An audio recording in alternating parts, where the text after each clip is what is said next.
Bapak Ibu jemaat yang dikasihi Tuhan, kita akan mendengarkan renungan. Marilah kita mempersiapkan hati dan pikiran kita bersatu dalam doa. Kasih karunia dan damai sejahtera dari Allah Bapa kita dan dari anaknya Tuhan Yesus Kristus menyertai kamu. Amin. Firman Tuhan yang menjadi nas renungan bagi kita pada hari ini tertulis dalam Hosea pasal 8 ayat 12. Sekalipun kutuliskan baginya banyak pengajaranku, itu akan dianggap mereka sebagai sesuatu yang asing. Demikian firman Tuhan. Allah mengenal umatnya. Jemaat yang baik hati, bila kita memperhatikan kitab Hosea ini, isinya merupakan suatu kisah tentang kasih setia Allah bagi umatnya, sekalipun umatnya itu sendiri tidak setia. Wujud dari kasih setia Allah kepada umatnya yang tidak setia itu digambarkan melalui kehidupan Hosea sendiri, di mana Tuhan memerintahkan Hosea untuk menikahi seorang wanita yang akan melanggar janji setia pernikahannya. Tetapi dia tetap berusaha untuk membawa kembali istrinya itu. Dan letak dari ketidaksetiaan itu sangat jelas dari bagaimana Allah mengenal setiap umatnya.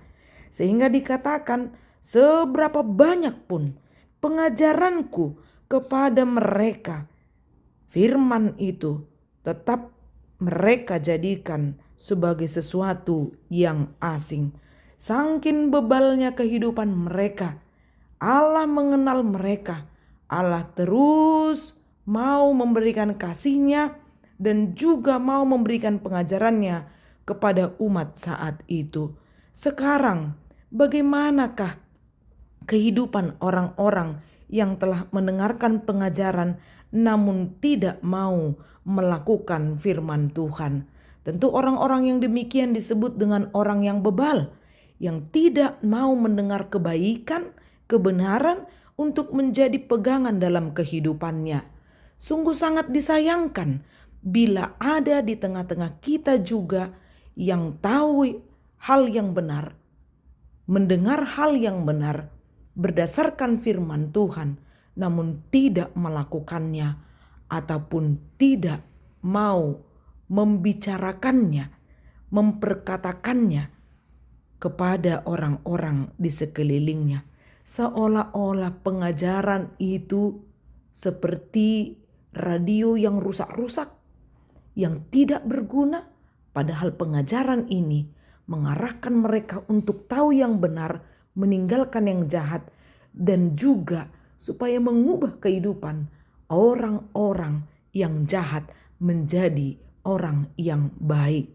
Secara otomatis orang-orang yang demikian tidak akan mendapatkan kebahagiaan.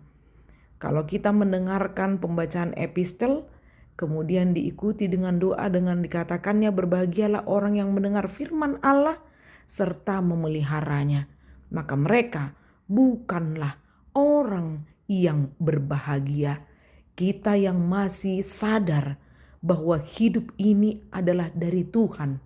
Kalau Allah hanya memperhitungkan dosa yang kita lakukan, mungkin kita tidak akan dapat bertahan sampai sekarang ini.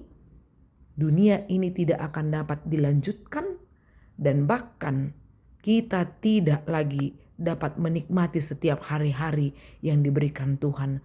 Selagi masih ada kesempatan, waktu yang indah, sadarlah, mari ikuti firman-Nya. Jangan sia-siakan pengajarannya. Jangan sampai Allah itu murka atas kita karena kita tidak mau mendengarkan yang benar.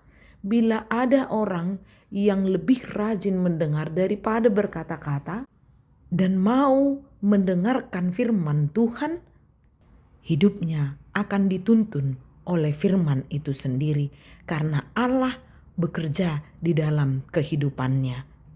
Jangan sia-siakan pengajarannya melalui para hamba Tuhan. Setiap hari renungan ini diperdengarkan, tentu untuk meneguhkan iman percaya kita dengan banyaknya tantangan yang akan kita hadapi, yang tidak kita ketahui bagaimana jenis tantangan itu.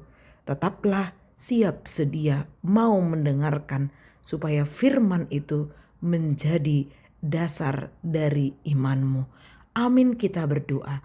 Bapa yang baik, terima kasih untuk setiap pengajaran-Mu berdasarkan firman-Mu yang telah kami dengarkan.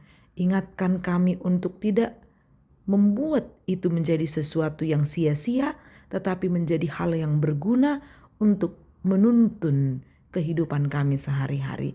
Di dalam nama Yesus Kristus kami berdoa dan bersyukur. Amin. Salam sehat, Tuhan memberkati.